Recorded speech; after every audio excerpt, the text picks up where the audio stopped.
My name is Park Howell. I want to thank you for being here tonight, and thank you, Tom and Dave, for inviting me to come and tell you a little bit about my story and how Tom, in a really amazing way, helped ignite me, I don't know, almost a year ago.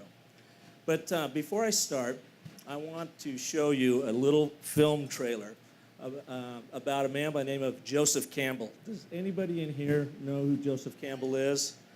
And it's okay because very few people do. He was one of America's foremost mythologists. And he discovered a universal pattern in our lives that we all follow and we all read about and we all share in movies and TV shows we like. And it's something that we're on today. It's something that Ignite is all about. It's something that I've discovered over 30 years in the advertising communications business. And I congratulate you for being here tonight because you are on a bit of a quest. You don't know what this was about necessarily. Took some guts to show up. You don't know are you going to be wasting your evening or not. But it's precisely that in you that is going to help you achieve whatever it is you want to do. Because I've seen it over and over again. So let me start with this film trailer, and I highly recommend after this, over the next couple days, go online, download this film, and watch it for yourself. It's truly amazing.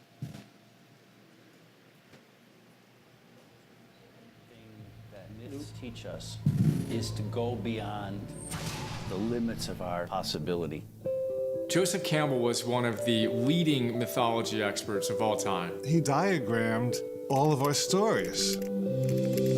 He finds this one story within all the stories that we can relate to no matter where you come from. And he called it the hero's journey. All the heroes, all the villains, they're all in there because they're all in here. This is where they come from. In other words, we're not separate from the characters we see in our movies and in our novels. They are us. It's one journey. If this path of the hero's journey is fairly simple, why then is it that everybody isn't living it? It's very difficult for a person with the media, with advertising. There's no creativity. You end up on that treadmill and you can't get off. We are each our own greatest inhibitors. The one thing that keeps people small is their fears, or as Campbell says, it's their dragons. It's a beast, it's a monster. I'll never forget seeing the ramp and this wave of fear just crashed over me. It's going from an unsatisfying life to a satisfying life by pushing through the scariest things you can imagine. I think people wake up to the fact that they're the hero of their own life when they get tired of being the victim of it. This idea that our greatest selves are still hidden and that what we do with our lives is what makes us heroes. Once I saw what was possible with a skateboard in your hand, I had to keep going. I mean, I just wanted to fly. This is it. This is what happens when we follow our bliss. Magical things happen that we couldn't have imagined. Do something that gives you that moment. But if you can do that, then you can achieve the impossible. The great obstacle for most of us was ourselves. If we can overcome that basic fear, in Campbell's terms, we can all be heroes.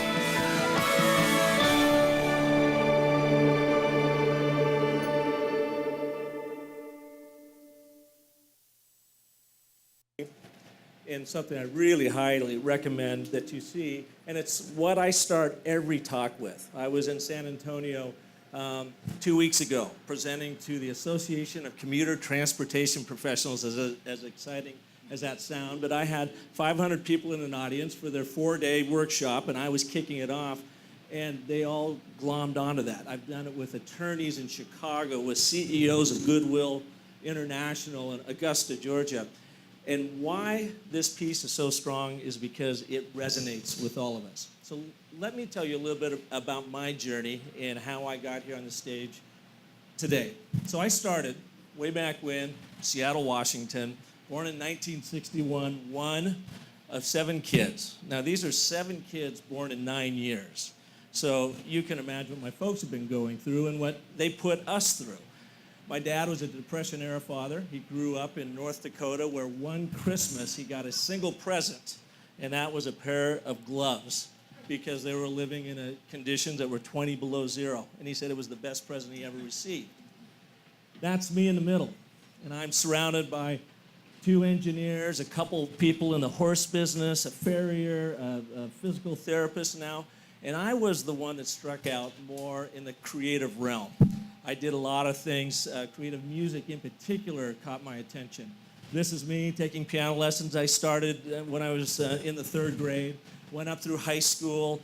In the 9th grade, I was starting to discover girls, and I had a paper out and I had all this other stuff, and my mom came to me and said, listen, you're not practicing the piano. We don't want to pay for it anymore if you don't get serious about it. And so I remembered at that point in my journey, I thought, well, if I quit now, I will probably never forgive myself. So I got to stick it out, get through it, and continue with my piano lessons. By the way, we were also big on the Brady Bunch and the Partridge Family. I don't know if you've ever seen those shows, but the Partridge Family bus was painted just like my hat. So it all worked very, very well together. As I was growing up, coming from a Depression-era father, you can imagine it was all about work. He would say, pick up that shovel or someone else is going to. It was all about a work ethic. And it was what we talked about earlier, about you got to go to school, you've got to get a good job, you got to get a good education, and you've got to rise up through the ranks. But I was a rotten student. I hated school. It was so boring to me. It was just rote, and it's not the way my brain is connected at all. It's not the way any of our brains are connected. Our brains are shaped for story. So education, unfortunately, with all of its best intentions, educates the storyteller out of it. In fact, I will say that you were probably at the top of your game as I was in kindergarten. And then as 1st grade comes, and 2nd grade comes, 3rd grade, heaven forbid you've got an MBA. Because if you go and get an MBA, they absolutely suck the storyteller out of you. In fact, I now lecture at Arizona State University in their W.P. Carey program, and I am one of the last people they bring in before their graduates go and get their diploma. And my whole thing is how not to become an MBA zombie. That do not show up into a conference room and suck the life out of it. The data's important, but you've got to turn it into drama and story. Anyways, when I was growing up about this age, in 1979, I went to my very first concert, and it was Elton John, and he was my superstar. I mean, he was in his heyday. It was at the Seattle Center Coliseum, and my older brother took me so I wouldn't get in trouble, and he had really rotten seats. In fact, we were sitting right behind the stage. But I loved him, because what I didn't realize was I was sitting there, I could look right down the piano at Elton John playing, but I could see his whole apparatus. I could see the grips coming and going, the musicians coming on and off the stage. When they went for some big theatrical explosion or performance, I could see the guys bring the lights down the entire Coliseum, and I felt like I had this front row seat for the inner workings of this marvelous, marvelous performance. And so that, got me thinking, what could I do with music? Because I wasn't a particularly gifted piano player, nor did I really like the performance side of it, but I started thinking more and more about it. This is me about that time with my brother. We used to clean Mo Morris Woodview Arabian horse stalls, 52 of them, every day, $2 an hour, and we got one day off, and that was Christmas. So you can imagine what December 26th looked like. But this all goes back to the work ethic that our father put into us. And I knew I didn't want to do the manual labor. I knew I didn't want to get into engineering. So when I did finally graduate, I graduated from Washington State University with 2 degrees, one in communications and one in music composition and theory. I moved to Phoenix, Arizona, and I opened an ad agency 10 years later after I got here and got established. Park&Co, we're over on Indian School on 44th Street. And some people might argue that my profession from shoveling shit back in the old days hadn't changed from now being in the advertising business. But that's not what we were into. We were like, okay, what can we do to really make a difference? Use our communication and persuasion for good and not evil. And I wasn't really sure. We would do campaigns, and we would have some successful campaigns and not so successful ones, and I couldn't put my finger on what really made it all tick. But we were successful enough that we were carrying on and on and on. Well, about 2006, our middle son, who graduated from Arcadia High School here in town, went over to Chapman University and studied film. He was always fascinated with film. He came up making little stop action figures. He even got a film in the Phoenix Film Festival when he was a senior in high school. He was a great student, and so he would always call me about the different lectures they had and what he was seeing and the different editing classes. So I asked him to start sending me his textbooks because I wanted to know, what did Hollywood know about creating epic, epic stories that we could use in our line of work to create communications that we could rely on, that were going to work and were going to knit together meaning in people's mind. That's when I first met Joseph Campbell, and I started studying him. And I started looking at this hero's journey, and I started overlaying that universal pattern with everything we had been taught about communications. And I realized that this rote learning, where they dumb it down and they try to make it really technical, was nothing more than the hero's journey. The other thing I realized was we were talking at you, at consumers, trying to beat you over the head and trying to interrupt you when I said, this is stupid. We need to interact with their lives. We need to understand and get involved in the hero's journeys that they're on. And when we do that, when we're creating brand strategy or tactics or whatever, if you've seen any of the Goodwill commercials over the last 10 years, that's our work. And some of the best indication of how we were able to wrap the journey of Goodwill into the journey of their shoppers and their donators and so forth. So as I was continuing to study this, I was fascinated, and I started doing more of these sessions on storytelling, and I started dialing into it a little bit more. And then we started work with Max 6, and that's where I met Tom. I saw Tom's presentation very similar to what you saw tonight, and I said, this is really interesting, and I asked him, can I go through the process? And I did go through the process with him, and he took actually a couple of other folks through the process. And it blew me away because we do the studies and that understand what are your talents and so forth. I'm not sure at my next slide here, but I think it's taking us into, we'll skip through this. I was lucky enough to be named Ad Guy of the Year in 2010. So I was doing something right, but I still wasn't quite sure what it was or how the storytelling thing was working. So then I met Tom, and I found out, again, much like Courtney, that one of my main talents was the ability to effectively communicate and move a room. People always said, Park, you have so much passion. And I could go in and pitch programs, and I could present creative because I had a lot of passion, but I would walk out of those rooms and think, passion isn't enough. Am I just making this stuff up? Where's the depth to that passion?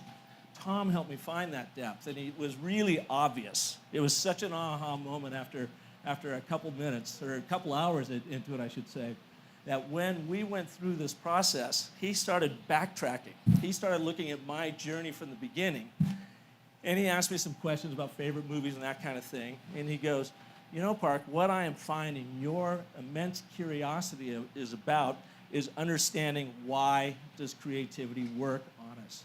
Why does artwork work on us? And I go, really, why are you arriving at that? He says, well, what did you study in college? Composition and theory. Why did you study composition and theory? Because I was really interested in how music worked on us. Then I started thinking about that Elton John concert. Then I started thinking about my favorite movie, Amadeus. And he asked me about that, and he goes, why? And I go, I love that movie because I just picked it apart, and I wanted to understand where were the writers coming from when they're talking about the pieces that they picked when they talked about Mozart.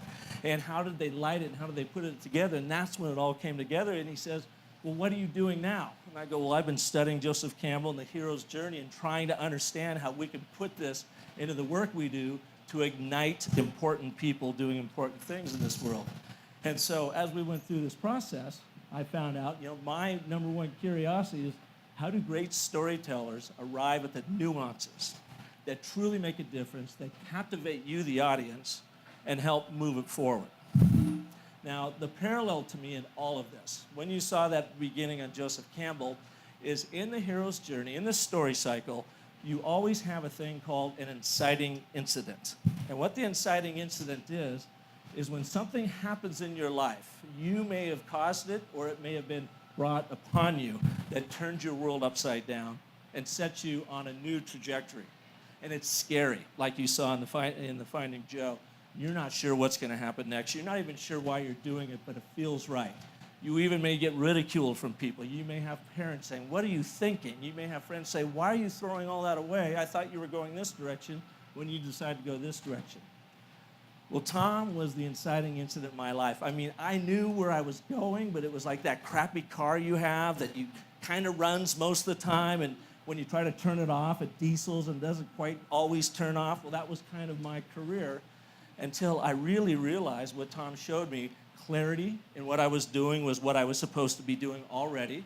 He gave me the conviction to follow it fearlessly, and he gave me the confidence that I could do this. So what I did at the beginning of this year is I turned the reins to our agency over to our creative director. And I said, I need you to run this for a year, maybe 2 years, because I need to go and follow this path of really defining what this hero's journey is for people, for our company, and for the people that hire us to help them move their causes. So just in this short amount of time, since we did this, I have just literally today finished writing my book that people have asked me for 4 years on the power of storytelling. Yeah. And I must thank Tom, the folks at Ignite, and my agency for backing me up on that. I just came from ASU today, where I spent the day working with the School of Sustainability. They've invited me and asked me to create the communications curriculum for the new Executive Masters in Sustainability Leadership, which we'll be launching in January. I mean, blew me away. Yeah, thank you. And I'm just as shocked maybe as you are. A couple other things. So, as you saw in Finding Joe, and what happens when you finally get this ignition and you take off, is these doors open up that you didn't even realize were there. In April, I found myself giving this same presentation, actually a workshop in Hearst Media on the 24th floor in downtown Manhattan, which then led to another gigantic piece of business in Fresno, California that I came back from on Monday, the largest electronics recycling company in the world, called Electronic Recyclers International, are bringing us in to help them with their story. So something that's doing really good in this world. And then finally, our youngest son, who I haven't talked about tonight, was having some challenges. And since I saw such success that I had with Ignite and what it did with me, I sent him in a couple weeks ago, and he sat down with Tom and went through the program, and now he is ignited. And what he is looking to do is helping kids coming out of high school that have challenges. It could be everything from physical abuse challenges to drug abuse challenges, to help them overcome that in their young lives to move on to something greater. So I would like to finish by saying, I wish I could have done this 30 years ago. I would have given anything for something like this 30 years ago, because it has given me such clarity, conviction, and confidence in what I'm doing right now that I highly recommend it. My hat's off to Tom, and I'm really glad that he followed his bliss. Thank you.